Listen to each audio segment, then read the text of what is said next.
Hi, this is Bruce Smith, and we're going to start talking about an overview of the building delivery methods. In construction management, we refer to the type of contract for the project as the method. We're going to talk about major types of contracts and a bit about when each is appropriate.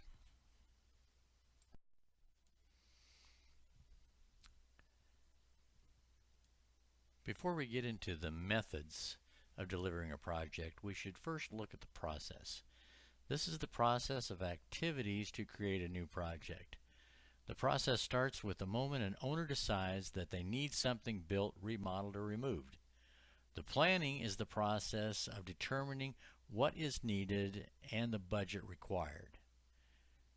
The design includes determining the best way to meet the needs, creating an overall design, engineering the site, foundations, structure, exterior, mechanical systems, and interiors, and specifying all materials and systems that will be used in the project, from the concrete foundations to the paint and light fixtures.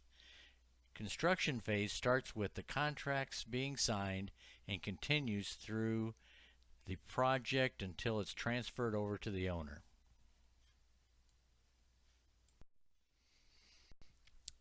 What is a building delivery method? In the construction industry, the delivery process is the contractual relationship between the owners, architects, engineers, general contractors, and trade contractors. They're all required to deliver a completed project.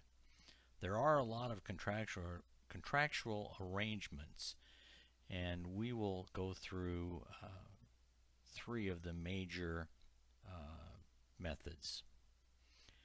There are contracts between owners and architects, owners and contractors, architects and specialty designers, engineers and specialty engineers, architects and engineers, contractors and tradespersons.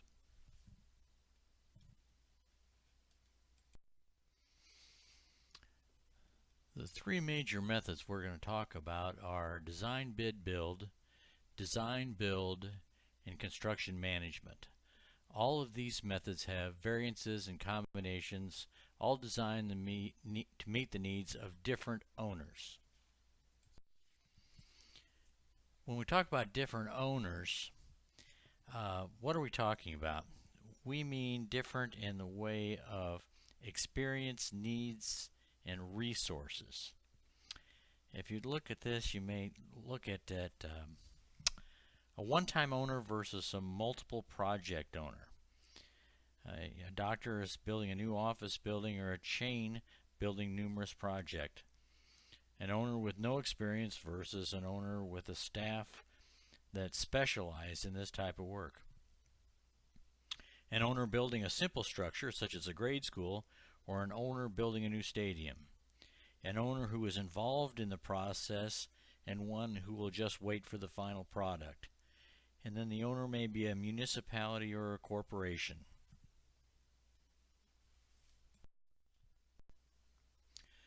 The first method we're going to discuss is design, bid, build.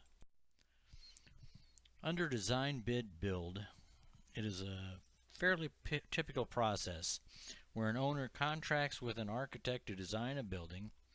Once the design is done, the project is put out for bid. This is where several general contractors will produce bids to complete the project. Once the bids are in, the owner will choose the winner by a predetermined method, which often is the lowest price. Once the contractor is selected, contracts are signed and the contractor builds the project. During the construction, the architect will act as a representative of the owner and inspect the completed work and approve payments. For a road, a water treatment plant, a pipeline, or similar projects, the designer would be an engineering firm with experience in that type of work. The next we're going to discuss the design build project method. In the design build method, the owner has a need for a project and is looking for one company to design and build the project. There is no design and there may not be a budget at the beginning. The owner seeks proposals from design firm design build firms which will handle both the design and the construction of the project. The following scenario will help. Let's say we have an owner that has a need for an office building that is to be placed on a specified piece of property. Their requirements include 60,000 square feet of office, and this will include 1 training room, 5 high-end offices for upper management, and a cafeteria.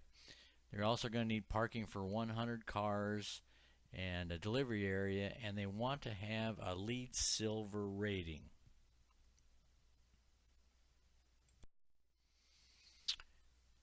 So you got 3 teams that are going to bid on this, and so the first team came up with a plan to utilize the entire site, removing all the trees and leveling the site.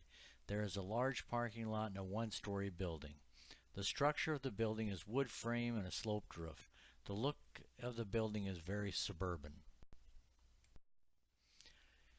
The second team, using the same size parking lot, but used a 2-story building. This left some areas that remain with trees. The structure of the building is used as structural steel with a lot of glass. The team 3 came in with an underground parking lot with a 3-story building on top of the parking deck. And the rest of the site was kept natural with a pond and walking paths. The structure of the building was cast in place concrete.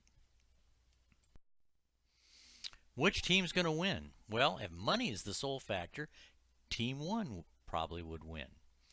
If the green aspects were the most important, Team 3 might win.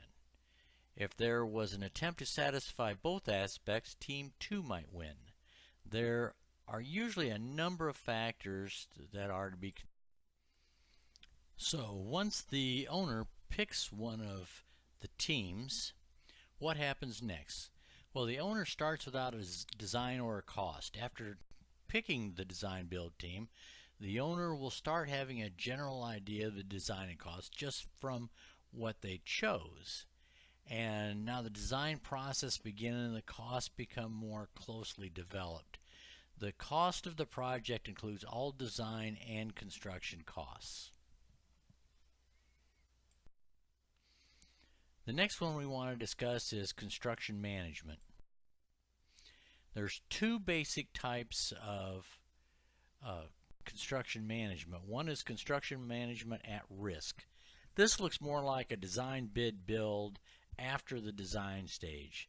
The bids are may be negotiated or have a standard bidding, and the contractor may or may not self-perform work.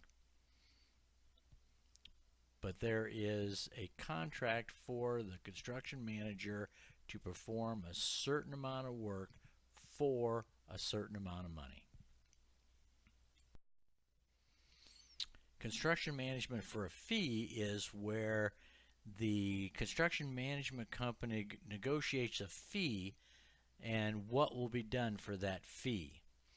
So there may be some openings as far as what the cost, and they may cap the cost where if the construction management team is able to save money on the project, then they will benefit financially from that.